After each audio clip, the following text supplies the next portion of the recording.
and welcome to Cahnmann's Current Events Roundtable.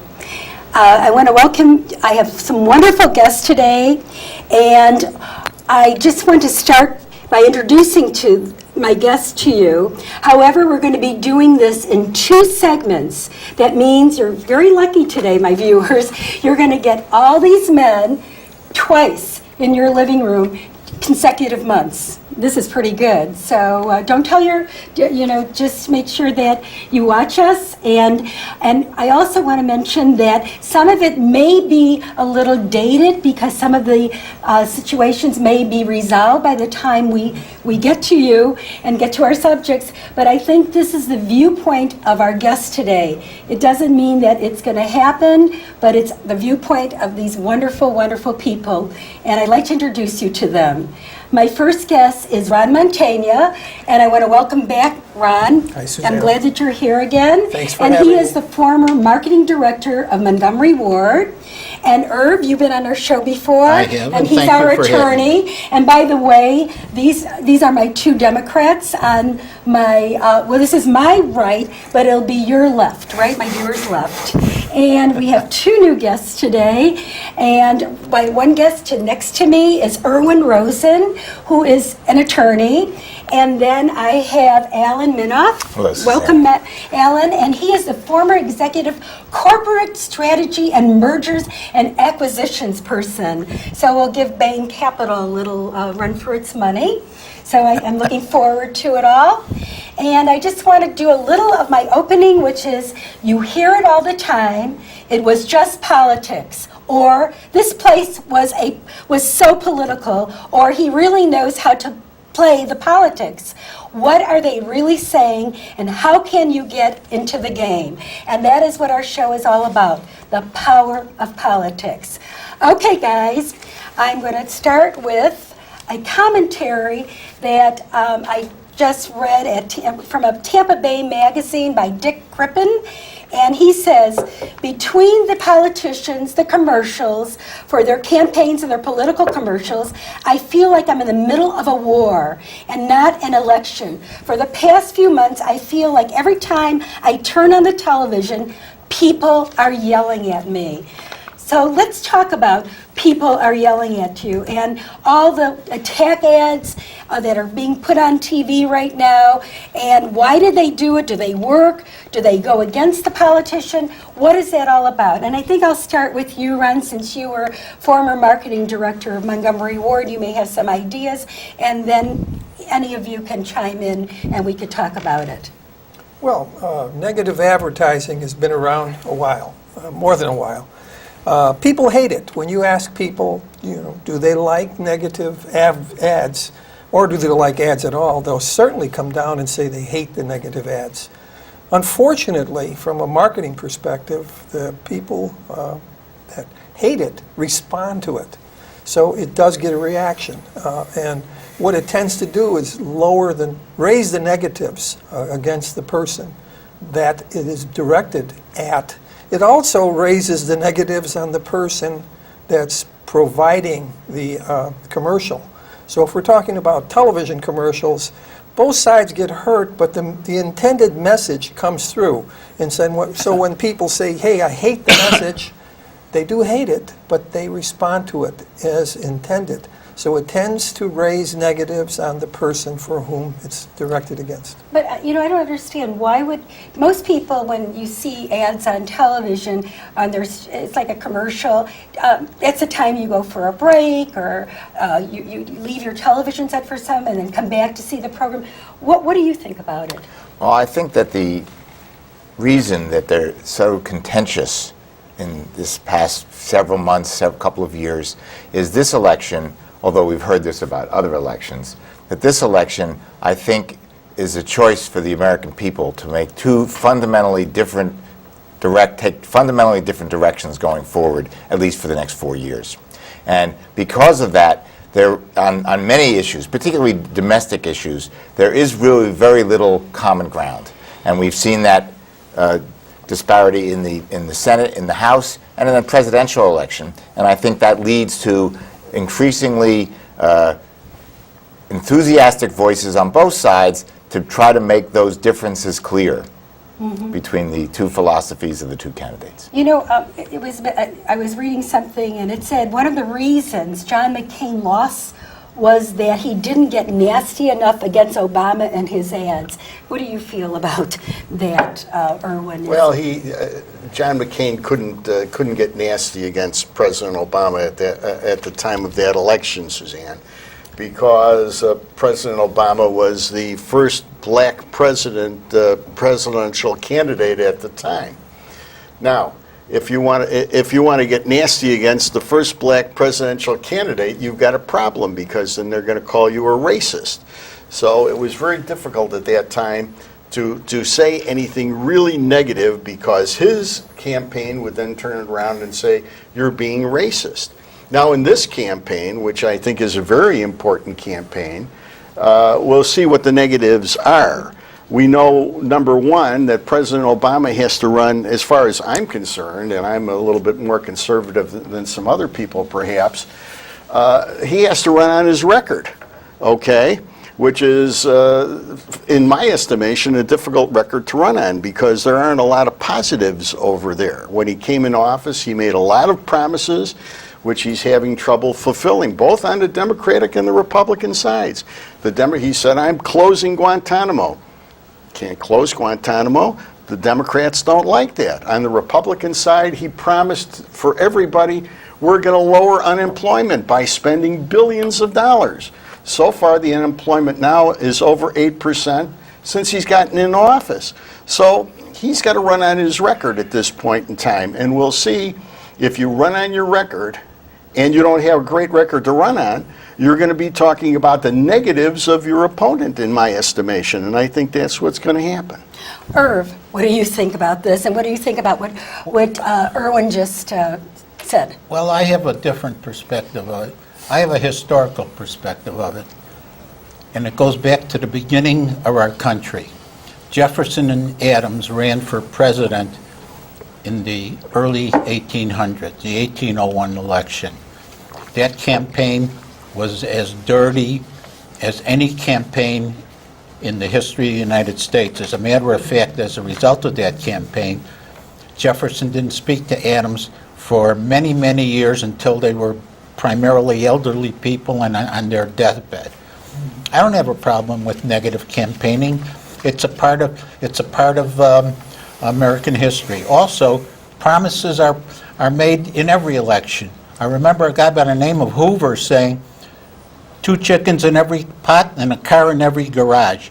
Well, why didn't he fulfill that promise? That was overtaken by a guy by the name of Roosevelt. So the promises are part of the political landscape. Suzanne, there's another usage of negative advertising that can be done effectively, and I think it's being used now by Obama against Romney, and that is to position your opponent before your opponent can position himself. In other words, present what you consider to be your opponent in using advertisement, filling the gap when there isn't a narrative coming from the other side. For example, Obama is trying to position Romney as not qualified to be president, and to make this a referenda on, not a referenda on him, but on a comparison between him and Romney. And since people know that there is Obama's policies that can be judged, when there isn't anything being articulated right now by Romney other than, hey, I'm not Obama, the Obama people are trying to fill the gap with whatever they feel would be the negatives. And that seems to be working, at least in a couple areas, one of them being immigration. Let me ask you this. You said that he wasn't qualified, Mitt Romney's not qualified for being president, but when President Obama came into office, he was only a senator for 1 year, and he wasn't qualified either. what, it's sort of like Okay. the pot calling the kettle black. What makes a person qualified? He started off as a novice. Well, let me give you a short answer to that. And Mitt Romney, at least he was a governor, 4 years a governor. So how does that make him qualified? What makes a person qualified? How does a person get I qualified? think America is going to be judging whether 4 years of being president gives you enough experience in the presidency against Bain Capital experience and governor of Massachusetts. And I think there's records that could be looked at for both of those. And if America is going to be asked to judge the president on the basis of should he be fired, I think it's a fair assessment. I think it's absolutely right for America to say that. But America then has to make the choice. It cannot just be good. I think that I'm unhappy. I don't like what's going on. He said he would fix things, and he couldn't fix them. I'm not better off than I was 4 years ago, but the next position has to be, I'm going to have to walk in there and make a judgment as to whether to continue with the president that we have or to change to someone that I'm not sure what his positions are in many ways. You mentioned a Bain Capital. Is that fair game a key to Romney's campaign? Is this a fair game to play with? And now I'm going to ask this side of the table. I think bringing up Bain Capital is certainly fair because I think when you look at the experience of Governor Romney and the experience of President Obama before he was president, although fundamentally second-term presidential campaigns are typically an evaluation of how the guy do the first 4 years and should we keep him. Obama's experience was almost exclusively in the public sector. He had one job for 1 year as a low-level researcher on a private business magazine, and he wrote about that as being in the camp of the enemy. He hated the job because fundamentally his worldview sees government as the solution to all problems, particularly economic, and private enterprise is completely alien to his experience and background. And that shows, and his record shows, and that's why the economy remains in such a difficult position. Now you look at Romney's experience. Romney was, for a time, the head of Bain Capital. And Bain Capital was a private equity firm that raised money, private money, from willing investors, and they typically went to companies who were in deep, deep trouble, on the way to bankruptcy, on the way to failure, and tried to find a way to save these companies, recapitalize them, change the way they worked, and make them successful. Obviously, that didn't work 100% of the time, but during the period of time that Romney was the CEO of Bain Capital, the companies in which Bain Capital invested, created more jobs, about 100,000, than in just a few companies they invested in than Obama has in the entire United States economy since being sworn in 2009. Well, let me interject here for a minute. Okay, interjection, then we go back because to I know you want to interject. So, Alan, you talked about him creating 100,000 jobs Yes. overseas. Not all the jobs were overseas. Can you tell me what percentage of the jobs No, were I can't tell you specifically, Okay. but they invested in a large number of companies. Staples, all the jobs from Staples U.S. operations, every single Staples job is here in the United States. Domino Pizza. They invested in some steel companies, and the whole steel industry was being completely changed at that time. Some of their investments didn't work out. All the companies were in deep trouble when they started. Many of the companies became successful, and they did invest significantly in both U.S. jobs, overseas jobs. Their objective, as is true of all private capital, and that's what the creation of all jobs, is to risk your money. Sometimes it works, sometimes it doesn't, and the scorecard is profit. Irwin, do you want to add to something? Oh, I really did want to add to some of that. At this point in time, in this election, we have to identify what the problems of the country are, okay? And we need a problem solver who can solve those problems. When you look at the backgrounds of the two respective candidates, not so much what he's done running on his record, which I addressed before, but let's look at the backgrounds of the two respective candidates. And I'll give you a slight analogy, maybe two. When I'm going on an airplane, I want the very best pilot to be flying that plane, so we get from here to there very safely. When I'm going in for neurosurgery, as I've done, I want the very best neurosurgeon so that when I get on that table, he does the best job, and I get out and I'm cured. All right? Now we need the very best problem solver to handle some of the problems in the United States. The number one problem is jobs. The number two problem is spending. Okay? Now, who has a background in handling jobs and spending? Okay, I could say raise your hand if you know who that is. I know who that is, and it is not President Obama. Okay. Ron is going to come in a minute. Let me finish. President Obama, okay, as my colleague Ellen has stated, has very little background in, number one, governing, and in number two, creating jobs. Mitt Romney has been a governor, okay, in the United States. I think Massachusetts is still in the United States. So he's a governor of the United States, and he has created, as Alan has said, more jobs, whether they're here or on the moon, than President Obama has created since he took office. Now, if you're trying to vote on who is the best politician to solve problems, who are you going to vote for? Ron, go ahead. Ron, go ahead. Okay. Yes. I noticed you had your hand up. Here This is- isn't school, you don't have to put your hand up. Here is the problem. It's not going to matter who wins as president. We're not going to have a fix to what our major problem is. What I'm hearing the conservatives shout about and say is that we've got to help the job creators. Now, the job creators are not the 1% that I hear being touted as being Democrats are against them. Job creators in America today are consumers. They're the job creators. Because if you don't spend, all right, you can chuckle and laugh, but before a company can go out and expand, before a company can say, now I feel comfortable because a Republican is sitting in the White House, they're not going to do that. And I've been in the business sector long enough to know that you don't go adding on jobs until there's demand. You don't go and have people that get tax breaks suddenly expand because they have money to expand. They wait until there is the demand to fulfill the number of positions that you're going to hire and the number of plants you're going to expand.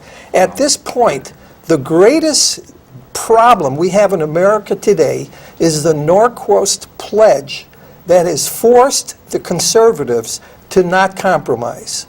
Now, from day one in America, our system has counted on having individuals getting together and solving problems with both sides. There isn't one way that Romney, as president, is going to succeed with a Norquist Pledge that says we refuse to increase taxes in any way, be it 10-to-1 or in any fashion whatsoever. Without a compromise, we're not going to have answers because Democrats can't win and then solve all the problems. Republicans can't win it all and solve all the problems. They must come together. And if you're not going to compromise, you're not going to solve this problem. Okay, I'm going to come in and then I'll let you guys talk about it. And that's if the health bill, if you know, You're as far gonna as drop taxes. this topic without them commenting? No, I'm going This to come. topic. We're not going to drop the topic. It's not fair. but They need to comment. If the health care bill does go through, this is still part of the topic, guys. Canada Canada has this type of system. It has a socialized medicine, it has their unions, it has everything. And Canada taxes to the maximum, because I have cousins that live in Canada, and they are taxed to the maximum. So if any of these bills that are proposed to Congress right now do go through, somebody has to pay for it. You know, who is going to pay for all this stuff? You look what's happening in Greece and Italy and Spain. Look at all these countries that are really, you know, having problems. What's going to happen and who's going to pay for it? Wow, So I'm gonna get to the left part of the table, the right part of the table, the left part and the right part, right? It seems to me the fundamental question is whether the United States wants to continue down the road that Italy and Greece and Spain were on and are on. And the reason their economies are spectacularly unsuccessful is that they have had enormous overspending by government, with money that the government didn't have, and they have created huge impediments to the animal spirits of the free market, which, despite what Ron says, it isn't the consumers who create new jobs. It's entrepreneurs who have an idea, are willing to invest their money in the idea, and it creates a business. To channel the late Steve Jobs, nobody wanted an iPod, an iPad, an iMac, any of that stuff. It didn't exist when that company started. And it's these small business entrepreneurs in this company, some of which work out and some don't, that really create the jobs. And what the Obama administration has done in 3.5 years is put so much weight on a new investment in a new idea, between the regulations, huge increase in regulations, the uncertainty because of Obamacare, the uncertainty because of taxes. While you say your cousins are highly taxed, the United States has the highest corporate taxes in the world, in the developed world. And that's a huge burden. That's why so many companies move their headquarters overseas. And I think if President Obama is reelected, he will continue to pursue the idea that it's government investment, which is an investment, it's spending, and we're spending now, every dollar the government spends, 40 cents comes off the printing press. The money's not there. Let's call it what it is. Is there anyone who wants to speak right now? I agree. Okay. I'll get into it in a minute. I agree with Alan. I agree that entrepreneurs are so vital to what we have done. And without the Steve Jobs, the Gates, etc., America would not be the essence that we are. I also agree that if we just spend, that would be going down the wrong road just as much as if we just looked at the deficit and said that the deficit is what we have to take care of. But I take exception to your thought that the entrepreneurs are going to drive the demand. They're going to drive a part of the demand, but the greatest demand we have is this depression, and it's a depression of spirit. The American public wants government to work, and for government to work, there has to be compromise where the two sides get together. There has to be an uncomfortable level that you feel that we're spending too much, and there has to be an uncomfortable level that feels that we are not taxing enough of people that have the means to do so. I think that if Obama made a big mistake in not supporting Simpson Bowles, because I think that's where the country was better served, and if he's lacking something, it's in leadership. Can you tell Now, my viewers what Simpson Bowles? Give a little Simpson Bowles were significant people on both sides of the ledger that came together and said that in order to get out of this financial malaise that we are in, we need to have some intelligent addressing of tax issues, and we have to have some intelligent addressing of spending issues. We can't spend as much as liberals would like, and we can't tax as lean as conservatives would like. The two need to get together in very much the same way that our founding fathers got together and compromised in order to form our government. If we just say there's only one way, my way liberal or my way conservative, we're going to go nowhere, which is where we are today. Let me get in here for a minute. Do you think they're going to bring it back, Irv? The Simpson Bowles, do you think that's going to come I'm back? not interested in that right now. I want to talk to you regarding I wanted to your answer Ron. question about the Obama We'll economy. do it, guys. We'll do I it. want to answer Ron. In 2001 or 2002, we passed a modification of the income tax law, supported by the Republicans and the Democrats, right? We lowered the taxes on investments and on capital gains, and lowered some of the taxes on ordinary income. What jobs did they create? We have now 11 years of that particular tax code that the conservatives wanted and the Democrats participated in, to my unfortunate disapproval. And I have to ask you the question. It's rhetorical, but you can answer it. What jobs did they create other than losing about 1 million jobs a month between 2007 and 2009? Go ahead. Okay, well, we'll start with Irv. That's a tough question, but I wanted to answer Ron's question. I'd be over happy to first. address. So why don't Irv's you question. Okay. address Well, Irv's? It sounds very political. I wish our politicians would do, that they used to do this, when they did in the old days, they referred to the next politician. Right. You guys should run our country. I think you guys have. I think we could get I along. think you get it. Yes, see, this is called Th- bipartisan. There's a Latin saying which is post hoc ergo propter hoc, which I means am because familiar with it occurs afterwards does not mean it's necessarily caused by. The Bush tax cuts were enormously successful in growing the economy for many years. There were other strains in the economy caused by a way over allocation of capital to the real estate market, caused by government policies which demanded that lenders make loans to people who never should have, couldn't afford the loans, never should have bought houses. They bought the houses, and in 2007 and 8, the whole house of cards came crashing down. Not because of the lower tax policies, which were really started by President Kennedy, his tax cut policy, President Reagan, his tax cut policy, and President Bush, too, his tax cut policy. All three policies, Democrat and Republican, were extraordinarily successful in growing the economy rapidly and increasing the government's total revenues because the economy was growing. And if we're going to get out of our problems, there's going to be only one way to do it, and that's going to have a faster growing economy. So the government's share, which can't be as high as it Right. is, it's never been this high except during 1944, when you remember there was something else going on.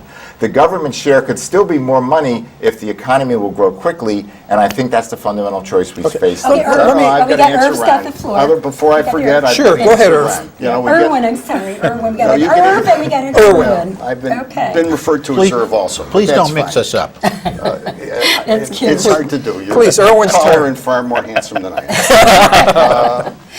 See how they work together, guys? What Ron is alluding to is he's alluding to we need a leader who can sit down with both sides and iron out problems. All right, we've watched President Obama for 3 years. When has he really sat down with both sides to iron out problems? Maybe you'll tell me in the next half hour, Ron. As I go back and look at candidate Romney, because we want to compare the two, we take a look at what Romney did. He's a Republican in one of the most democratic states in the Union. He went for 4 years dealing with both sides, and I think that's very critical at this point in time to talk about. I see we're almost out of We have 2 minutes more to the show, I wanna just- but our viewers will hear the extension when they turn on the following month. I want to agree with Irwin. Okay. Oh, we have an agreement. Well, I think he's right. I think that it takes a president to have the leadership, and I think with respect to the issue that he says, I think Obama has failed. I think he needed to do some things he could to use the bully pulpit.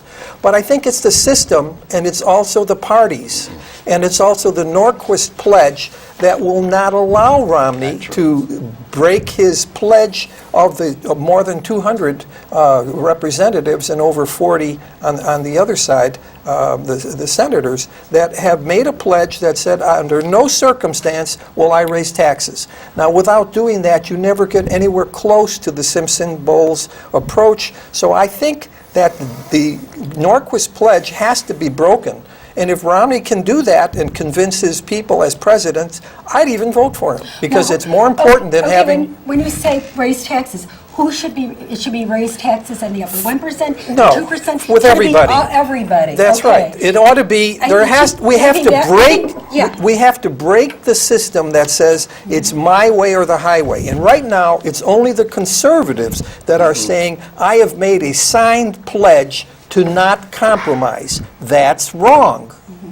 See, I think that needs... true. I think the objection is that when you're raising taxes on just just like on 1% or 2%, I think those are the people that Democrats are really- willing to compromise. Yeah, but if it's on the- Republicans if it's on are the not. entire- Well, Democrats are not willing We've to seen this compromise. Lucy with the football before. You remember Bush 1, who pledged not to raise taxes. He got a tax deal with tax increases and then spending cuts, and the spending cuts never come. You're right. Okay, I'm going to And- have to, but You're you know right, what? that happened. I'm going to have to start, our things are going to start rolling down any Okay. second. So I'll give you the last word. What do you, everybody have one I'm- last word? Very short, but I think that we're not I'll going to... tell you one last word. Never say never. Okay. Okay, that's Republicans and Democrats cannot win individually. I want to thank you all for coming on our show today, and we're going to be seeing you next month because we did not finish the segment yet. I want to thank Ron Montegna, Thank you, Suzanne. Irv Drobnay, Thanks, Iewin Susan. Rosen, and Alan Minoff. Thank you.